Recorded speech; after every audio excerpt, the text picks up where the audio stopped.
Job క్యాలెండర్కు చట్టబద్ధత. UPSC తరహాలో రాష్ట్రంలో ఏటా పోస్టుల భర్తీ అసెంబ్లీలో సవివరంగా ప్రకటిస్తాం. ఈ ఏడాది నుంచి ఫీజు రీయింబర్స్మెంట్ బకాయిలు లేకుండా చూస్తాం. సీఎం రేవంత్ రెడ్డి వ్యాఖ్యలు. ఇక కాంగ్రెస్లోకి మరో BRS MLA. CM Revanth Reddy సమక్షంలో అరకిపూడి గాంధీ చేరిక. డ్రగ్స్ పై యుద్ధం ప్రకటించాలి. కేరళ తరహాలో మోరల్ పోలీసింగ్కు ప్రాధాన్యం. జేఎన్టీయూ సదస్సులో సీఎం రేవంత్ రెడ్డి. పోటీ పరీక్షల వాయిదాకు రోడ్డెక్కిన నిరుద్యోగులు, రాత్రివేళ మెరుపు ధర్నాలు, యువతి ఆత్మహత్యాయత్నం. ఉప ఎన్నికల్లో ఇండియా కూటమి విజయం. విపక్ష కూటమికి 10, బీజేపీ 2 స్థానాల్లో గెలుపు.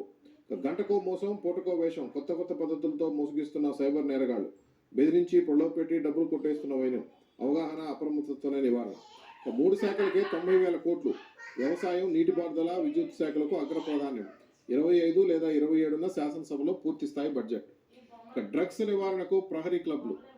ప్రభుత్వ, ప్రైవేటు ఉన్నత పాఠశాలలో ఏర్పాటు. విద్యాశాఖ ఉత్తర్వులు జారీ. ఇక అనర్హులకు ఆసరా. ప్రభుత్వ ఉద్యోగులు, వారి కుటుంబ సభ్యులు పొందుతున్నట్టు గుర్తింపు. 5,650 మంది నుంచి సొమ్ము రికవరీకి ప్రభుత్వం చర్యలు.